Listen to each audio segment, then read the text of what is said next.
En 2007, un pilote d'avion respecté de tous est retrouvé mort dans sa propre maison.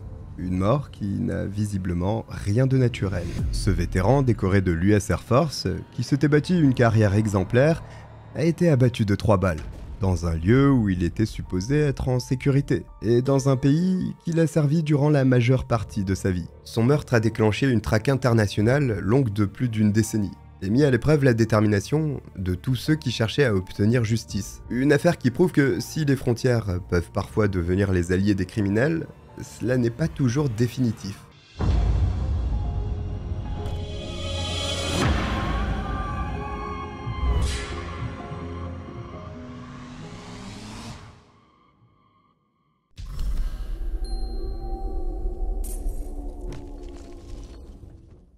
Bonjour à tous, je suis le Cogiteur, bienvenue pour cette nouvelle enquête criminelle. Bon, juste avant, si vous voulez me soutenir, vous pouvez le faire en vous abonnant, c'est juste là, et je vous remercie d'avance pour ça. Le comté de Trumbull, dans l'Ohio, est une zone tranquille du nord-est de l'État, située à seulement quelques kilomètres de la frontière avec la Pennsylvanie. Parmi les nombreuses municipalités qui composent ce territoire de 1645 km², se trouve Newton Falls, une petite bourgade d'environ 4500 âmes. La vie s'y écoule en général assez tranquillement.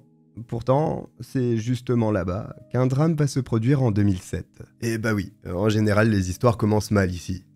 Et elles finissent mal aussi. Le 15 mars de cette année-là, un dénommé Gary Dodge contacte la police pour leur demander d'aller vérifier si l'un de ses amis et collègues va bien. Il raconte que le concerné, Carl Heurig, n'est pas venu travailler la veille au soir comme c'était prévu, et que c'est quelque chose qui ne lui ressemble pas du tout. Il est vrai que sur leur lieu de travail, une absence passe difficilement inaperçue, parce qu'il s'agit de la Youngstown Air Reserve Station, une base de l'US Air Force. Vous l'avez compris, les deux hommes sont militaires. Ils font partie du 910e escadron de transport aérien, Carl est pilote. Et c'est justement grâce à son investissement et à sa rigueur qu'il est parvenu à atteindre le grade de major. Faillir à ses obligations professionnelles n'est donc pas quelque chose qu'il a pour habitude de faire. Alors, dans l'impossibilité totale de le joindre, Gary s'est immédiatement inquiété. Face à cette situation préoccupante, un officier de police de Newton Falls est envoyé chez Carl, au 64 West 9th Street, pour effectuer un contrôle de bien-être. Quand il arrive devant la maison, il constate qu'une voiture est garée dans l'allée. Pourtant, lorsqu'il frappe à la porte, personne ne vient lui ouvrir. Tout est fermé, et il semble n'y avoir aucun mouvement à l'intérieur. Dans le doute, l'officier décide de contacter le père de Carl, qui a apparemment un double des clés de sa maison. Une fois prévenu, l'homme arrive très rapidement sur les lieux pour ouvrir la porte. Un acte anodin qui conduit malheureusement à une bien macabre découverte. Au cas où, le policier décide d'entrer seul. Et de toute évidence, il a eu raison. Juste après avoir poussé la porte d'entrée, il découvre le corps de Carl, qui gît face contre terre, au pied de l'escalier qui mène à l'étage. À en juger par l'odeur fétide qui commence à s'en dégager, le pilote de 43 ans est probablement décédé depuis déjà plusieurs jours. Il a été recouvert d'une couette et d'une bâche après avoir été abattu de 3 balles. Il ne s'agit donc pas d'un accident. De même, le nombre de projectiles tirés ainsi que leurs emplacements éliminent d'office un passage à l'acte volontaire de la victime. Mais ça n'a pas l'air d'être un cambriolage qui aurait mal tourné non plus. En faisant le tour du propriétaire, l'officier constate qu'il n'y a aucun signe d'effraction. La maison n'a pas été fouillée et aucun objet de valeur n'est manquant. Il apparaît donc évident que Carl a été victime d'un meurtre. L'habitation se transforme alors en scène de crime. Le policier est contraint d'annoncer au père de Carl, qui patiente toujours à l'extérieur, qu'il ne reverra jamais son fils vivant. L'enquête est confiée au bureau du shérif du comté de Trumbull, et un médecin légiste est dépêché sur les lieux pour faire les premières constatations. L'observation du lieu du crime indique qu'en plus des 3 balles tirées sur la victime, 2 autres l'ont été.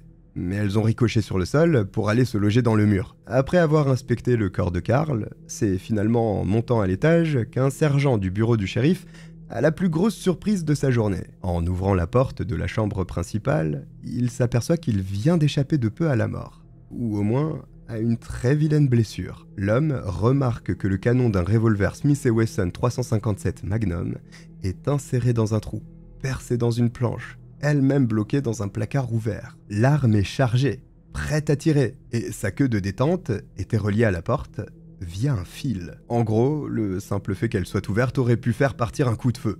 Par chance, cela ne s'est pas produit. La chambre a été piégée, ce qui démontre que le coupable est particulièrement vicieux, mais aussi très dangereux. Et il est évidemment fort possible que ce soit l'œuvre du meurtrier de Karl. C'est peut-être même avec ce revolver qu'il a été tué. D'après la trajectoire des 2 balles qui ont touché le sol, le tireur a probablement fait feu depuis le palier de l'escalier, ou depuis la première ou seconde marche du bas. Le médecin légiste constate que des 3 balles qui ont touché Karl, 2 ont été tirées dans son dos, et la 3e dans sa tête. Le premier projectile semble être parti alors que la victime était assise ou se trouvait en position accroupie, en bas de l'escalier. En revanche, les coups de feu suivants l'ont atteint alors qu'il était déjà cloué au sol, dans l'incapacité de bouger. L'autopsie du corps de Karl révélera plus tard que c'est la seconde balle qui l'a tué, parce qu'elle lui a perforé un poumon et l'aorte. La dernière, qui a touché sa tête, a été tirée à une trentaine de centimètres de distance, ce qui signifie que le meurtrier s'est peu à peu rapproché de sa victime. Karl ne bougeait certainement plus à ce moment-là,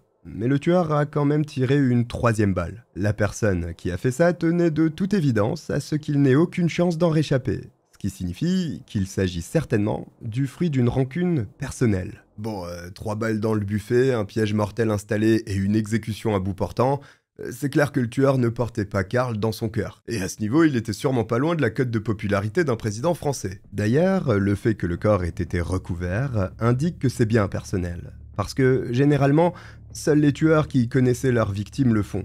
Justement, pour ne pas avoir à la regarder. Bon, une fois ce triste constat établi, les enquêteurs commencent à interroger l'entourage du pilote, pour tenter de comprendre qui aurait pu vouloir sa mort. Le téléphone de Karl ainsi qu'une valise, qu'il avait apparemment bouclée à la hâte, sont sur la banquette arrière de sa voiture. Il y avait également une bouteille d'eau et une paire de chaussures près de son corps. Karl semblait sur le point de partir quand il a été abattu. Mais si c'est réellement le cas, où voulait-il aller ?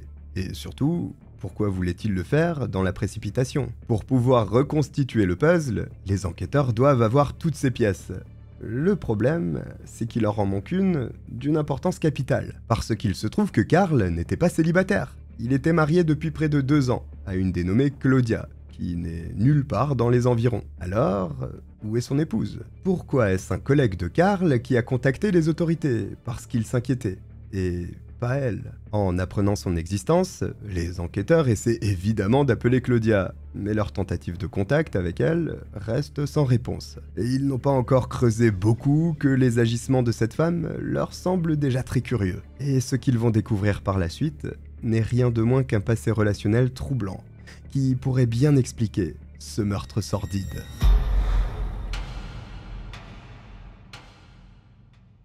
Pour que je puisse vous donner tout le contexte, retour au 24 décembre 1963, jour de la venue au monde de Karl, dans une famille modeste de Newton Falls. Il est le second enfant d'une fratrie constituée de 3 garçons, qui ont une jeunesse sans nuages. Leurs parents sont très travailleurs, et le père de Karl l'initie assez tôt à la menuiserie, mais aussi à la mécanique automobile, en parallèle de son intégration au scout. Après la fin de ses études secondaires, le cadet de la famille passe une licence en génie civil, et il s'engage dans l'US Air Force. Karl débute en tant que sergent dans la police militaire, puis il obtient le grade d'adjudant-chef, avant de devenir pilote d'hélicoptère pour la garde de l'armée. Quelques années après son engagement, il emmène Rhonda Sharp, la sœur de l'un de ses plus proches amis, à un bal organisé par l'armée. Et c'est alors qu'ils forment officiellement un couple. Ce couple se marie. Ils ont même 2 enfants. Mais cette union, longue de plus de 10 ans, se solde malheureusement par un divorce prononcé en 1998. Karl et Rhonda restent cependant en bons termes après leur rupture, pour le plus grand bonheur de leur fille et de leur fils, Eva et Brent, auprès desquels leur père est très investi. Côté vie professionnelle, on peut dire qu'il s'en sort aussi plutôt bien, parce qu'après avoir un temps piloté des hélicoptères, il est passé premier lieutenant dans la garde nationale aérienne, et a commencé à piloter des avions. Karl sert en Irak, et fait beaucoup de missions dans le golfe Persique. Quand il décide de prendre sa retraite militaire, il a accumulé plus de 400 heures de combat en vol. Fort de l'important nombre de récompenses et de médailles qu'il a gagnées durant ses 2 décennies de service, il choisit de garder un pied dans l'US Air Force, en restant réserviste. C'est à ce moment-là qu'il intègre le 910e escadron de transport aérien. Seulement, il ne s'arrête pas là. parce qu'en parallèle, sa passion pour l'aviation le pousse à devenir également pilote de ligne. C'est quasiment le même métier finalement, sauf que l'avion est plus gros, il va moins vite, il peut pas transformer des terroristes et de temps en temps quelques civils qui avaient qu'à pas être là en chair à pâté. Ouais, ça n'a rien à voir en fait. Bon, Carl passe alors sans problème les certifications nécessaires et se fait rapidement embaucher par US Airways puis par Southwest Airlines, deux compagnies aériennes majeures aux États-Unis. C'est pendant une mission de routine au Pérou qu'il rencontre Carla Del Castillo, une jeune femme avec qui il garde contact après son départ du pays. Ils tombent amoureux et emménagent ensemble près de Youngstown. Mais au bout de 2 ans de vie commune, la question des enfants et du mariage est posée sur la table. Carla désire ardemment tout cela, mais pas Carl. Ah, va falloir jouer serré là, et il est pas favori. Mais il décide de faire le coq. Par conséquent, et même s'il la considère comme la femme de sa vie, il décide de la quitter. Un choix que l'homme regrette amèrement par la suite. Malheureusement, quand il essaie de reconquérir Carla, 6 mois après leur rupture, elle a déjà tourné la page. C'est finalement en avril 2005 que la vie amoureuse de Carl bascule à nouveau, parce qu'il rencontre Claudia Sobral, une comptable prospère d'origine brésilienne qui vit à Brooklyn. Ils font connaissance sur un site de rencontre, et les proches du pilote remarquent immédiatement que la femme de 40 ans ressemble énormément à son ex, Carla. Un important détail dont Carl ne s'est probablement pas vanté auprès de la concernée au départ, même si cela a sûrement guidé son choix. Claudia est née à Rio de Janeiro. Elle n'a apparemment pas eu une enfance facile et a émigré aux États-Unis en 1989. Peu après son arrivée, elle a épousé un médecin dont elle a divorcé en 1999, 10 ans plus tard, mais 1 an seulement après avoir été naturalisée américaine. Je vois les mauvaises langues venir en commentaire, mais on ne connaît pas la nature de la rupture. Quoi qu'il en soit, quand elle rencontre Carl, Claudia est libre comme l'air, et il s'attache très vite à elle, même si elle ne parle que très peu de son passé. En vérité, tous les Américains qui la fréquentent ne savent quasiment rien sur les années qu'elle a passées au Brésil, même ses plus proches amis. Cependant, cela n'arrête pas Carl, qui demande Claudia en mariage à peine 6 semaines après le début de leur relation. Le couple se dit oui en juin 2005 à Las Vegas, à l'étonnement de tous les proches de l'homme de 41 ans. Ces derniers s'inquiètent pour Carl, et ne peuvent s'empêcher de penser qu'il a été beaucoup trop prompt à vouloir s'unir à Claudia, qu'il ne connaît finalement que très peu. Une chose qu'il a possiblement faite par peur de perdre à nouveau une femme pour avoir refusé de l'épouser. Mais Carl a-t-il fait le bon choix ? Rien n'est moins sûr. Parce que lorsque ses proches sont interrogés, beaucoup disent qu'ils savaient que les choses ne se passaient plus très bien dans son couple depuis un bon moment. Les conflits ont en réalité débuté très peu de temps après le mariage de Carl et Claudia, parce qu'elle refusait de quitter Brooklyn pour venir s'installer à Newton Falls. Le pilote a mis des semaines à la convaincre de déménager après leur union. Une arrivée forcée qui n'a rien arrangé entre eux. Au contraire, parce qu'après cela, les choses ont empiré. Carl et Claudia se disputaient très régulièrement, et s'il y avait parfois des mieux, ils en revenaient toujours au même point. En raison de leur ressemblance physique, l'homme ne pouvait s'empêcher de comparer sa femme à son ex, dont il était sûrement toujours épris. Mais force est de constater qu'en dehors de cela, Carla et Claudia n'ont rien en commun.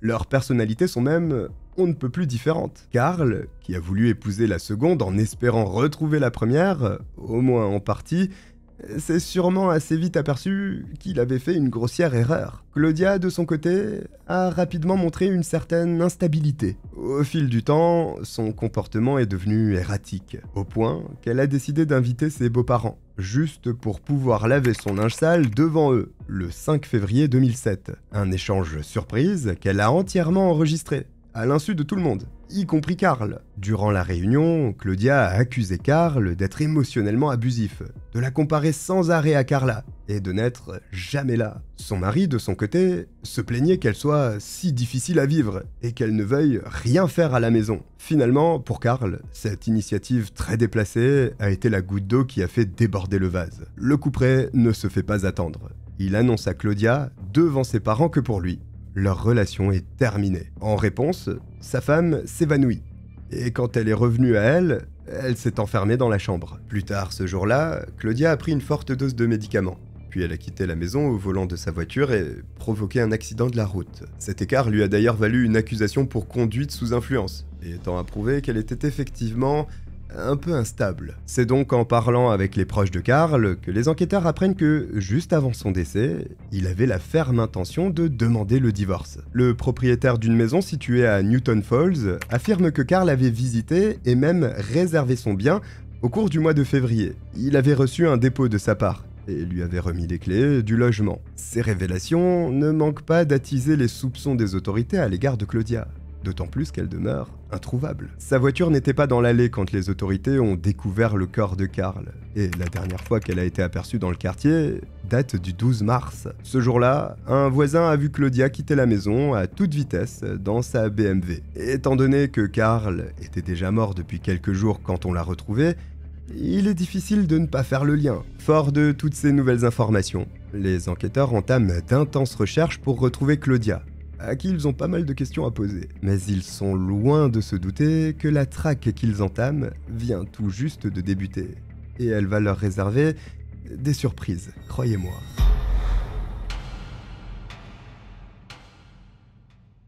Dès le lendemain de la découverte du corps, ils ont déjà une piste, parce qu'ils parviennent à localiser la voiture de Claudia. Malheureusement, ce qu'ils apprennent est loin d'être une bonne nouvelle, parce que le véhicule est garé sur le parking de l'aéroport de Pittsburgh. Et vu qu'il n'a pas bougé depuis plusieurs jours, cela veut probablement dire que Claudia a pris un vol. Bon, c'est carrément ça en fait, et si vous en doutez, c'est que vous êtes très mauvais au Cluedo. Bon. Mais où est-elle allée? C'est en consultant son compte bancaire que les enquêteurs trouvent rapidement une réponse, parce qu'il s'avère qu'il est vide. Le 12 mars, la quadragénaire a été à la banque pour demander à ce que l'intégralité de son argent, soit 9 900 $, soit virée sur un autre compte bancaire. Un compte bancaire domicilié au Brésil. À partir de ce moment, Claudia devient la principale suspecte dans le cadre de l'enquête sur le meurtre de Karl. Comme par hasard, alors que le pilote était sur le point de demander le divorce, il est brutalement tué. On apprend ensuite que 3 jours avant, sa femme est partie précipitamment de chez eux, qu'elle a transféré tout son argent au Brésil et qu'elle a abandonné sa voiture à l'aéroport. Tout porte à croire que Claudia est impliquée, et qu'elle avait peut-être même tout prémédité. Cependant, si elle est au Brésil, les enquêteurs le savent. Il risque d'être compliqué de l'arrêter un jour, parce que le pays n'accepte pas d'extrader ses ressortissants, même en cas de crime grave commis à l'étranger. Une perspective qui n'est pas rassurante pour les autorités, notamment parce qu'elles obtiennent peu après la confirmation de ce qu'elle craignait. En examinant les relevés téléphoniques de Claudia, elle voit que le 12 mars, son portable a borné à l'aéroport LaGuardia de New York. L'épouse de Karl s'est ensuite déplacée à travers la ville jusqu'à l'aéroport JFK. Et là, on perd sa trace. Après cela, il ne faut pas bien longtemps aux enquêteurs pour obtenir la confirmation que le 13 mars, elle a bien embarqué sur un vol en direction de la ville de São Paulo, au Brésil. Alors qu'ils essaient de définir quel est le meilleur plan à suivre à présent, les derniers doutes concernant l'implication de Claudia dans le meurtre sont levés. Un rapport rendu par un scientifique spécialiste en armes à feu révèle que ce sont des munitions à pointe creuse de calibre 38 qui ont tué Karl. Des balles qui ont bien été tirées par le revolver 357 Magnum qui se trouvait dans la chambre. De même, un employé de l'armurerie Slugmasters, situé à Leavittsburg, affirme que le 10 mars 2007, dans la matinée, il a vendu une arme et des balles similaires à Claudia. 2 jours avant le meurtre, elle a donc acheté un revolver Smith & Wesson 357 Magnum et des munitions à pointe creuse de calibre 38 et 357. Mais ce n'est pas tout. Elle a aussi fait l'acquisition d'un viseur laser Crimson Trace,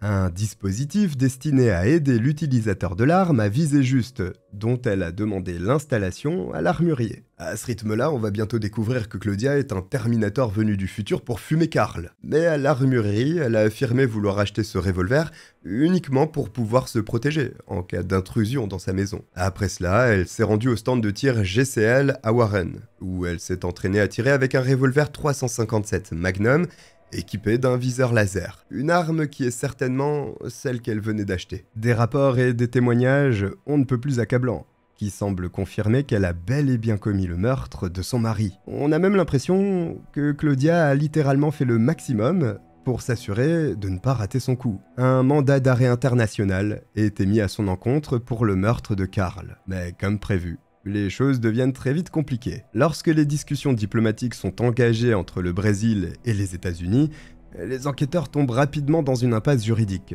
dont il peine à sortir. En effet, Claudia est née à Rio de Janeiro, et la constitution brésilienne de 1988 interdit explicitement l'extradition de citoyens brésiliens. Par conséquent, il est clair que la demande présentée par les Américains n'a pas la moindre chance d'être approuvée. Résultat, les forces de l'ordre savent exactement où est Claudia, et même ce qu'elle fait précisément, mais leur est totalement impossible d'intervenir. Une impuissance d'autant plus rageante qu'elle ne se gêne pas pour en profiter. Claudia crée une entreprise, s'achète une maison, et se remarie une 3e fois. Comme si Karl n'avait jamais existé à ses yeux. Imaginez la douleur et la grogne de ses proches, qui sont informés que sa meurtrière, toujours supposée jusque-là, mène sa meilleure vie au Brésil. Paul Heurig, le frère de Karl, et un membre du Congrès nommé Tim Ryan font partie de ceux qui ne relâchent pas leurs efforts dans le but que les choses bougent enfin. Malheureusement, cette situation difficile est appelée à s'éterniser. Mais une question se pose.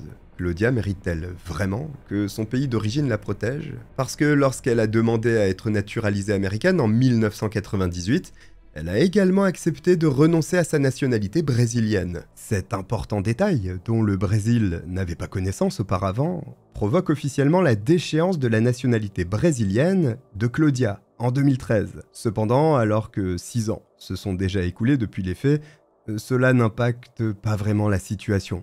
En tout cas, pas immédiatement. Dans les années qui suivent, le meurtre de Karl est couvert par de nombreuses émissions abordant les faits divers marquants. Claudia fait même son entrée dans la liste des 10 fugitifs les plus recherchés par le FBI.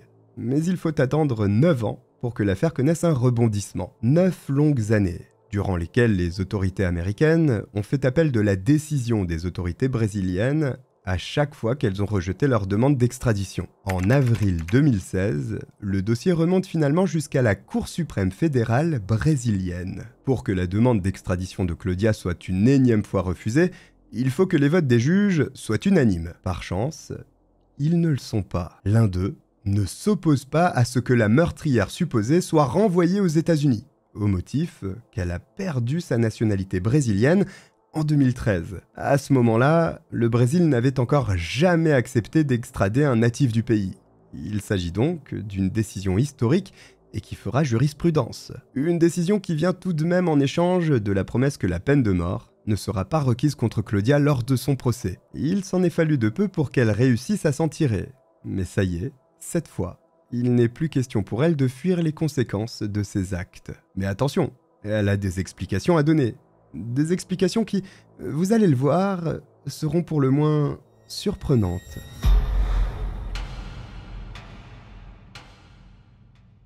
Suite à l'acceptation de son extradition, Claudia est arrêtée au Brésil. Mais comme on le sait, s'agissant d'affaires judiciaires, les choses prennent du temps. Et c'est d'autant plus vrai quand elles ont une dimension internationale. Ce n'est que le 17 janvier 2018, soit près de 11 ans après le meurtre, que Claudia est extradée vers les États-Unis. Dès son retour sur le sol américain, elle est incarcérée à la prison du comté de Trumbull et rapidement interrogée. L'une des premières phrases qu'elle dit aux enquêteurs est « Vous savez, une épouse ne tue pas son mari sans raison. On peut dire qu'elle est directe et qu'elle ne tourne pas autour du pot. Elle avoue directement avoir commis le meurtre. » Après cela, Claudia commence son récit et dit qu'elle n'en pouvait plus d'être constamment comparée à Carla. Karl ne passait pas une seule journée sans lui parler d'elle. Et sa femme savait très bien que s'il s'était marié avec elle, à la base, c'était juste parce qu'elle lui ressemblait physiquement. Claudia poursuit en révélant que Karl avait également des fantasmes assez spéciaux. Elle confirme qu'il ne l'a jamais frappée, simplement, il lui imposait des pratiques qu'elle n'aimait pas, ce qui peut s'apparenter à des abus psychologiques et sexuels. Claudia cite en exemple que lorsque son mari était à la maison, elle devait rester nue, en talons hauts, et ce, en quasi-permanence. Mais ce qui a enfoncé le clou jusqu'au point de non-retour est tout autre chose. Cela avait un rapport avec les enfants. Karl ne voulait pas en avoir, alors que Claudia, elle, voulait vraiment devenir mère un jour. Par le passé, elle avait déjà fait 2 fausses couches, et elle en avait souffert au point d'essayer d'en finir. Ce sujet était donc devenu extrêmement sensible pour elle. Claudia affirme que le 9 mars 2007, soit 3 jours avant le meurtre, elle avait fait un test de grossesse, qui s'était révélé positif. Une nouvelle qui, selon elle, aurait dû être heureuse, mais ne l'a pas été, parce qu'elle savait d'avance que Karl n'allait pas vouloir de l'enfant qu'elle portait. Envisager de subir un avortement, après tout ce qu'elle avait traversé, était pour elle impensable, et la situation l'a immédiatement rendue très anxieuse, au point qu'elle a décidé de mettre fin à ses jours. Si Karl refusait qu'elle garde le bébé. Si l'on en croit Claudia, c'est initialement pour cette raison qu'elle a acheté le revolver le 10 mars. Le matin des faits, elle a alors annoncé sa grossesse à Karl, avec l'arme pointée sur sa tempe. Mais son mari n'a pas réagi à la menace comme elle l'attendait. Il n'a montré aucune émotion. Karl et Claudia étaient à ce moment-là dans leur chambre. Et en réponse, il l'a attrapée par le cou pour la désarmer, puis l'a jetée sur le lit. Pour finir, il lui a froidement dit que si elle voulait passer à l'acte, il préférait qu'elle aille plutôt le faire au sous-sol, parce que son sang allait ruiner les peintures de la pièce. Si ce qu'elle dit est vrai, je pense qu'une thérapie ne leur aurait pas fait de mal ni à l'un ni à l'autre. Mais bon, c'est en entendant cela que Claudia, complètement furieuse, a finalement décidé de ne pas mettre un terme à sa propre vie, mais à celle de Karl. Après la dispute, le pilote est parti prendre une douche.